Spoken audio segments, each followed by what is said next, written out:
I am here with my dear friend Buzz the Bee from Busy Bee Plumbing, Heating, and Air Conditioning. You are going to want to keep a close eye on the weather today, am I right? And let me tell you, it's time now for your local weather report, brought to you by Busy Bee Plumbing, Heating, and Air Conditioning. Let's buzz on over to the Main Street Media TV Weather Center. From the Tennessee Valley Weather Channel, this is your weather on Main Street. Happy Friday, I'm Kelly Rawson in the Tennessee Valley Weather Center with a check at your forecast for this Friday. I hope you've been enjoying the first few days of 2025. We've been relatively calm in terms of our weather. We'll have a few morning clouds hanging around, temperatures above freezing. Should get up into the lower 40s, mid 40s at warmest for today. We'll have breezy winds out of the north about 10 to 15 miles an hour with a little bit of a cold chill in the air. We stay dry though for the entirety of today and tonight as temperatures get back down to the upper 20s to lower 30s with a few clouds here and there. Otherwise, mostly clear. We are going to start off your Saturday mostly sunny, but then we start to pick up on the cloud cover as temperatures stay in the lower 40s for your Saturday. Heading into Sunday, we are expecting some heavy rainfall, some rain showers as early as the morning for your Sunday, and then into the evening, that's when we're looking at some heavier rain, even some thunder with some breezy conditions at time, gusts up to 25 to 30 miles an hour. Aside from any sort of thunderstorm development, that's just due to the nature of the system moving through. Then we will see some lingering showers for your Monday morning, and then we cool off significantly, high temperatures only reaching around freezing. Thank you for that update. Tune in each day on Mornings on Main Street for an up-to-date weather report brought to you by Busy Bee Plumbing, Heating, and Air Conditioning. All of their contact information is below. Have a great day. Good morning, Stefanie. Good morning. Hi, kids. A hot tea, please.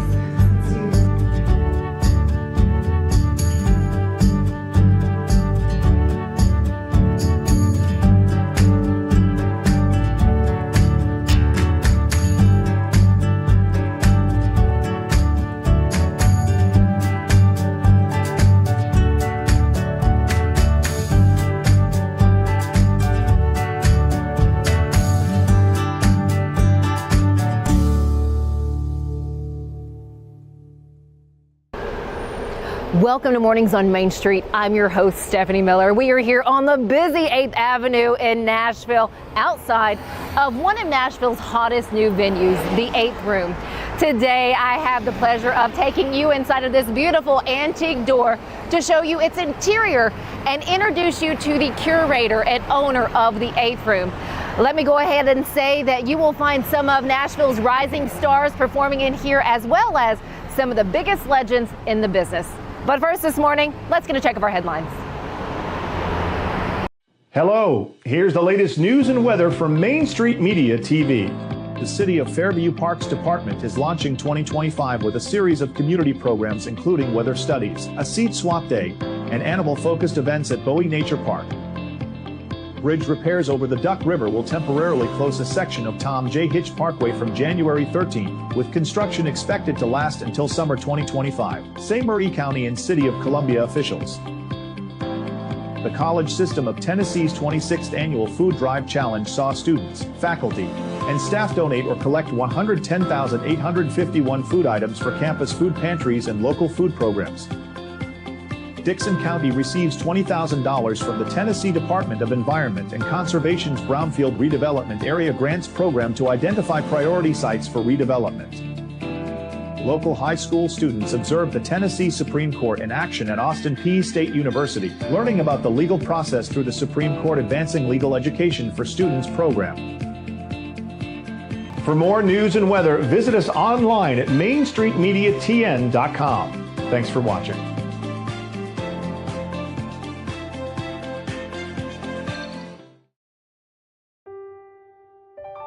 This holiday season, the largest lantern festival in the country returns to Nashville Zoo. Experience more than 1,000 all-new, handcrafted lanterns, towering creatures, magical worlds, and a North Pole village. At the center of it all, the Smashville Ice Rink. Welcome back to Zoolumination at Nashville Zoo. Bigger, brighter, and better than ever.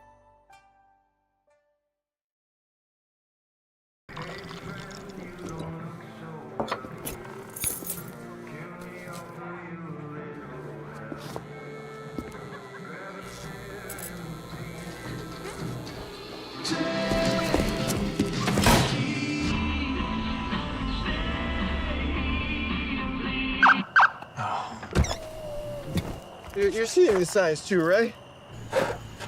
What signs?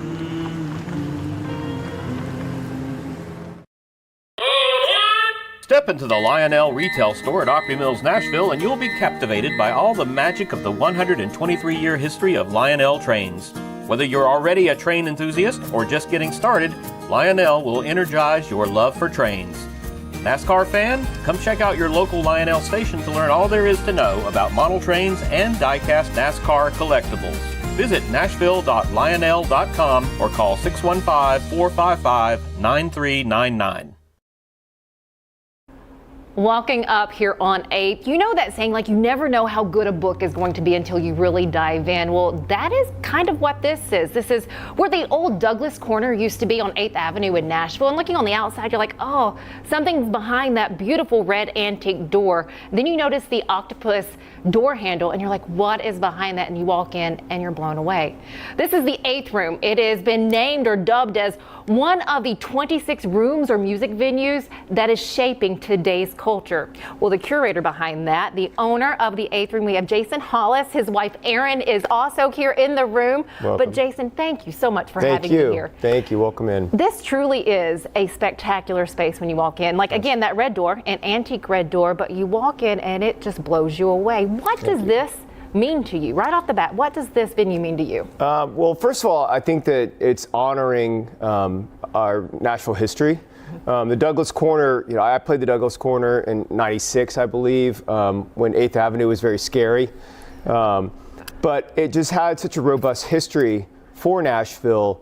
And, you know, when it went away, we just felt, my wife and I felt like we've got to do something. I mean, we're not bar people. So we felt like we have to do something. So kind of taking the place over and really looking at it and honoring the past, but really kind of looking at like, where do we go to bring something kind of new and interesting to the future of Nashville. So we put our thinking caps on and just started designing. Well, it is beautiful. And before we get to the rest of the 8th room and what is inside of here, Jason, share a little bit about your background. You're not only an artist, you've been a producer, you're an entrepreneur. Share some more with us. So 25 years in the music business, developing, producing artists, finding, you know, a lot of my history comes from studying all the early suits from like Barry Gordy and Andrew Loog Oldham, Ahmet Artigan, the guys that I really kind of grew up in the music business loving.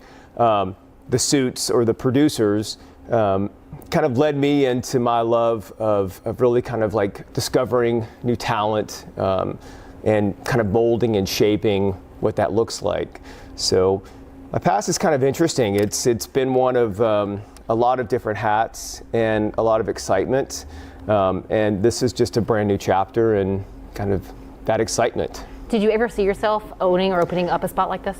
Well, I mean, my wife will laugh because I think that people that are in the music business and travel around a lot always have a sense or or a thought in their head where they're like, oh, man, one day I'd really like to own a bar, or I'd like to have a music venue, or I'd like to be a part of this scene. So I think everybody kind of has that in the back of their head. For us, it really became a reality once the Douglas Corner went away. And, you know, we kind of started coming in and getting to know the realtors and getting to know some of the things that might come into this space. And we just really felt like we needed to jump in and kind of save the stage and keep this historic place continuing on, really. And you've left a lot of the history of it intact, like the brick and the beams? Yeah, so it's interesting. When we came in, there was a lot of mortar on the walls. So we spent about a year renovating, and it was good because we're still during COVID at that time. So it gave us something to do and, you know, get up and work 16-hour days to come in. But yes, the brick had mortar on it, so, you know, literally you had to sit there with a sledgehammer beating the mortar off the walls. But it really uncovered like a lot of the history. This is a 109-year-old building. So some of the brick that you're seeing in here is virgin brick. It's really spectacular. When we took the old ceiling tiles down, we were originally going to keep the tin roof tiles, but they were they'd been damaged, and there was no way to really kind of renovate them or, resurrect them. So once I got into the ceiling and saw these beautiful beams, first of all, being a sound guy, you look at it and you go, okay, well, that's natural diffusion and it's more headroom, but aesthetically, it was like, this is absolutely beautiful. It opens up the room a bit more, gives it a different character. So I spent about 2 months redoing every beam by hand. So Aaron and I both know just about every brick, everything in this place, because we spent so much time in here developing. That is not easy to do. I worked in real estate for a short period. Yes. That's not easy to, fix. Scaffolding. Yes. Yeah. Talk to us about the design, what you have in here, from the art on the wall, the wallpaper, the seating. So a lot of it, so when we were designing the place, I went to my wife and my daughter even, and I said, listen, I want James Bond's living room with a cool stage. And so we kind of took that idea and we looked at some of the venues that I really loved in the past, from the Viper Room to Max's Kansas City, and try to incorporate some of those elements into the club. So a lot of the furniture, all the furniture in here is either vintage, from Vladimir Kagan to Persol to Milo Bogman to Gucci. And if it's not, it's been custom made. So Aaron designed a lot of the other seating that's not vintage. But it was just really about kind of looking at details. We wanted everything in here to be what we would describe as like an Instagram moment. You turn anywhere and it was like, it's Instagrammable. And so we just put a lot of thought into the details, from like the vintage frames and mirrors on the wall to even the chairs being able to, all the seating being able to rotate and kind of move around to face the stage. Or we wanted the place to be not a standing room music venue. We wanted it to be a place where you could just pile people in and you could network and you could socialize, and then you could turn around and face the stage or whatever. But and be comfortable while doing it. I have to say, this is probably one of my favorite chairs I've ever been able to sit in. Likewise. Well, if this is a good interview, I might let you take it home. So. Yes. No. Something else I love. Okay, little tidbit. I have a thing for bathrooms. Yeah. Like going into a venue or going into a nice restaurant, I'm like, wonder what the bathroom looks like. Spectacular. Thank you. Here at the 8th Room. Thank you. It's all my wife and my daughter's design, but the interior of the women's and then the men's bathroom both have a 1960 Italian subway tile that my wife sourced out. And then there's like a Gucci wallpaper, Gucci tiles, custom-made sinks. A lot of the lighting, not all of it, but a lot of the lighting that we have in the 8th Room was from Preservation Station. So it came out of like an old house or a mansion or some old venue. So the lighting it's all just very interesting, from the doors being from 1950, 1960, all the door handles being from the 40s and 50s, to old gas lights that we turned into electric lights. It was just a lot of fun expressing your creativity in this manner.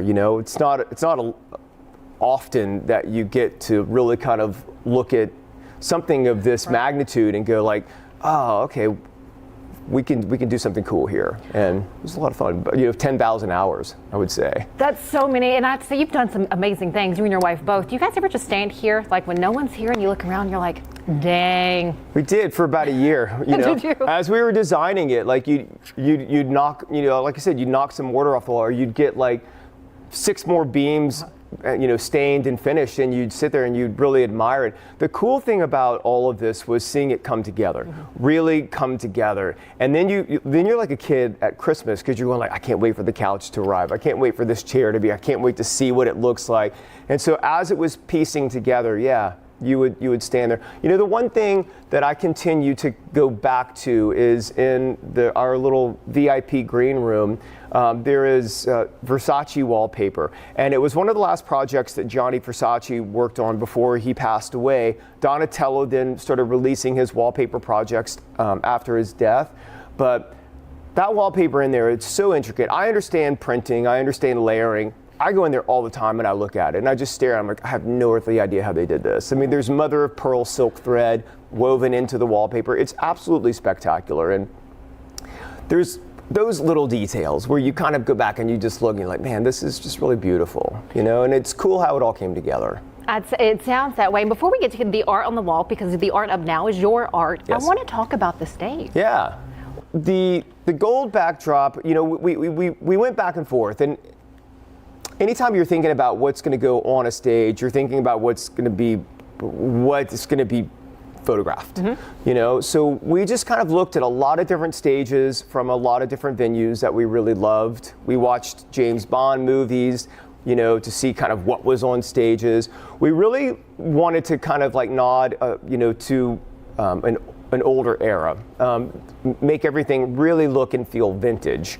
So I don't think the gold draping was one of the first ideas that we had, but it surely was the strongest that we came up with. Because when we placed it up there and you started photographing it, you were like, this is just remarkable. Everybody's going to know that that's the 8th room after a few photos. So the stage is interesting. That is the original Douglas Corner stage. So that's the one thing that we kept intact. The plywood stage, you know, we went in and treated it sonically with acoustics, but we kept the stage and then built on top of it. I had a buddy of mine, John Wilson, who designed all the audio in the club. He worked with us with Martin Audio, who came in from England and helped really design the sound of the room. We have a 65,000 watt Martin Audio system in here, along with their Martin 360 audio speakers in the room, which give you basically, you can walk anywhere in the room and the sound doesn't change, the EQs don't change. But that was a big deal for me. You know, there was a lot of back and forth with, you know, finances, and you're like, well, if you're going to spend this, I get to spend that. But Aaron and I definitely came to an agreement on audio, and I think that we do have one of the best sounding rooms anywhere I've ever been, and that's one thing that makes me extremely proud as well, because you know, you go into a lot of venues and they're beautiful and the audio is just not quite up to par, and for us it was very important to make this room sound phenomenal, and it's one thing I'm proud of, and there's a lot of artists that I think kind of agree with that. So well, and it has to be. It's a music venue. It is. You know, and so of course you want that to be, you know, spot on. Talk to now about the art. It's your art that's up, but you also highlight other artists. Yeah, so I had an art show a few months ago, and well, it really started with the David Bowie and the Grace Jones pictures. There were two photographs that I really wanted in our club, and I wanted the original photographs, the black and whites, and I just couldn't source them. So I mean, Andy Warhol has always been like one of my big inspirations. So I was like, well, you know, I'll just paint them, you know, instead of, if I can't find them, I'll just paint them myself. So it started with Andy Warhol and Grace Jones, and then I just kept making more and more pictures of artists that I love, and ended up doing an art show and sold a bunch of paintings out of here. And I really kept the ones that I wanted to keep hanging in the club, but during our art show, we did a 8th Room Hall of Fame, which you know, are some of the artists that I truly love in Nashville, that I believe are, you know, breaking boundaries and kind of like lifting their heads up as independent artists that are going to go on to do big things in this town. So our first inductee was my friend Cody Ballou, who's a phenomenal artist, and you know, kind of what we did was we made an original painting, and then we created lithographs for them, and all of the proceeds from the sale of the lithographs go to Cody's charity of choice. Okay. So it's just a way to kind of highlight an artist, showcase an artist, a local artist, put them, you know, on the wall, and also kind of give back. What is it that catches your eye, whether it be about art or you hear something that makes you turn around? What is it about either end of that? I think it's just all individuality. Is that a word? Is that a word? I'm totally dyslexic. I think you know, just it's something that's creatively fresh and new. You know, I don't know, like the guys that I grew up around, like I said, were a lot of like music producers in suits who had their thumb on the pulse of creativity, and they were the guys that were looking at like what's next.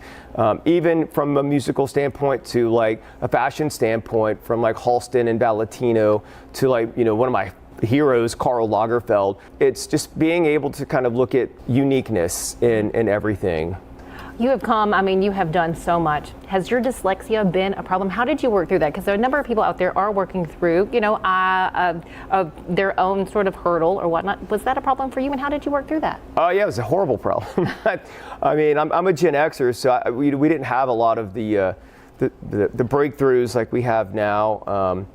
For me, it was, you know, failing out of, I think, 4th grade, and you know, understanding there's a problem, and then just learning how to go about dealing with it. You know, for me, I kind of read backwards. I reverse everything. So if I get your phone number wrong, I usually know it's you know, there's a reversed number in there somewhere. I mean, for me, you know, the hindrance has been like balancing checkbooks, or, you know, I screw numbers up all the time. That's why I've got a great mind, mathematical mind in my wife, who takes all that on, because I would really mess that up. Past that, I think that you just learn how to balance what it is that you're working with. For me, I know, like when I read something, when I get to reading it, I go through a process of reading, but once I read it, like, you know, it's in there. So it's not been something that I openly talk about a lot. But it's been an issue for, you know, all my life, really. And it's just one of those things that you power through. For others out there who could be dealing with dyslexia or something else, what can you say to them to keep encouraging them? Like, you know, you can do anything you put your mind to. Oh, I think that's it. Yeah, I think even from an entrepreneurial standpoint, it's like you just gotta, like, once you put your mind to it, I think you can do anything. You know, I was taught that. My mom drilled that into me at a very early age. Like, anything that you set your mind to, you can achieve. And then as you go, you know, you kind of get older and you mature and you start listening to different, you know, Bob Proctors or, you know, Tony Robbins or different guys, and they're kind of reassuring things like that. I just think that's what it's all about. It's mind over matter, really. Jason, thank you so very much. I do want maybe some fun facts about yourself. How do you relax? How do you just, how do you chill? Oh, wow. Probably long walks and good tequila.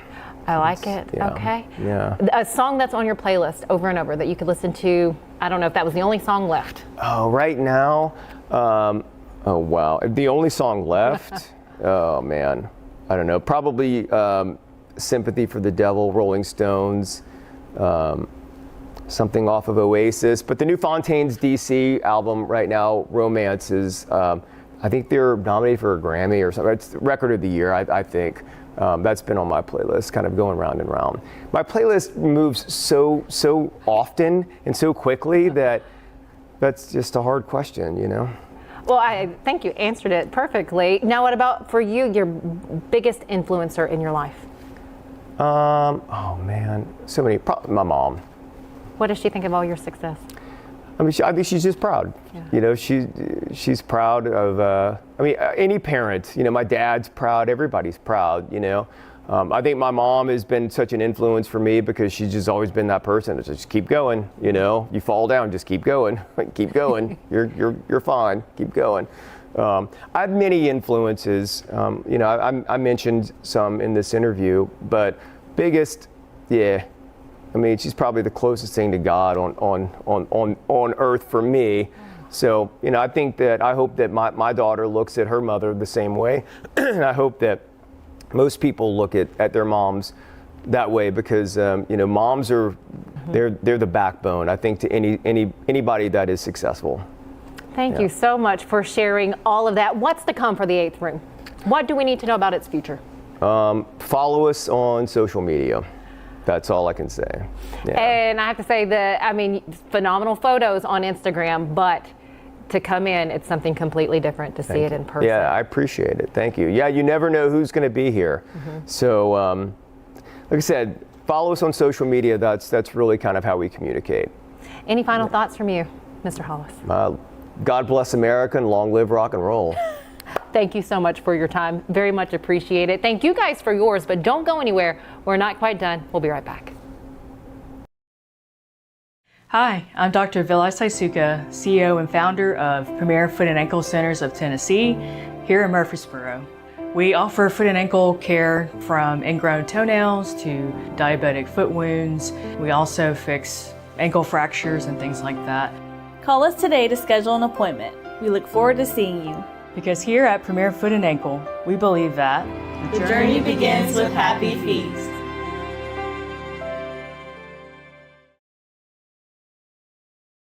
He's an after-luncher. He's a football game half-timer. All right, boys, it's time.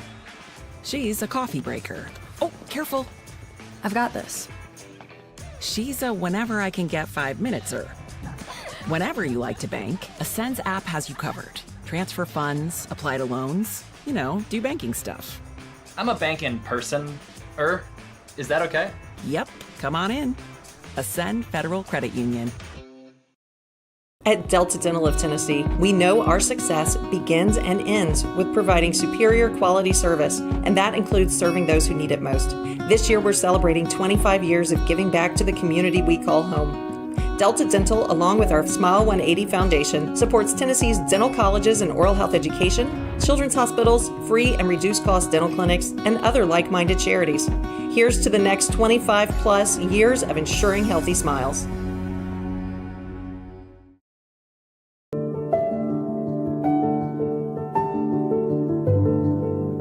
Welcome to the Omni Nashville Hotel. Urban elegance with a vintage touch. Our 800-room hotel opened up in the fall of 2013 with 746 guest rooms and 54 suites.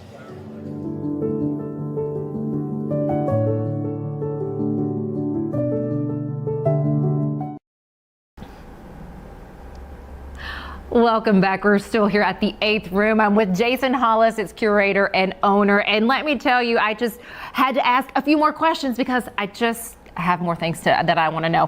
One being the octopus. First off, you have the door handle outside. That's an octopus. This behind us, the logo is on your water here at the 8th room. Yep. What is the significance of the octopus? So I think, designing the club, I knew that I wanted the name of the club to be The In Room.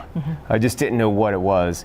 So my daughter and I were in Baltimore, and we went to this sushi restaurant, and they had a sommelier, and I'd never, ordered sake from a sommelier. And I was like, that's cool. So I ordered a bottle of sake, and they delivered it, and it was like this really beautiful Japanese octopus.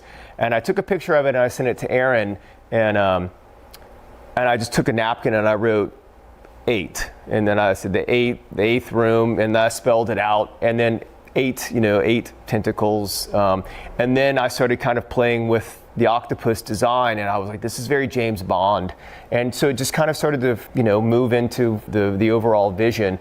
But I think now it's pretty cool. It's kind of iconic. We've got it in our beer, our water, napkins. So I think people look at that now and they identify like this is the 8th room. It's synonymous, that's for sure. Last question, because I'm just wondering, what's the biggest compliment that you could receive? What is the best compliment that someone could give you, whether it's from an artist or from a patron?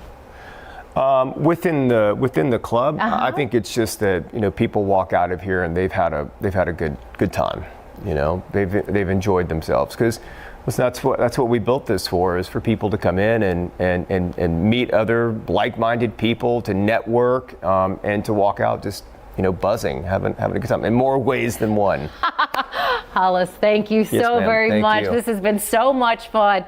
Thanks as always for joining us here at Mornings on Main Street. Enjoy the rest of the day. We'll see you back here tomorrow morning.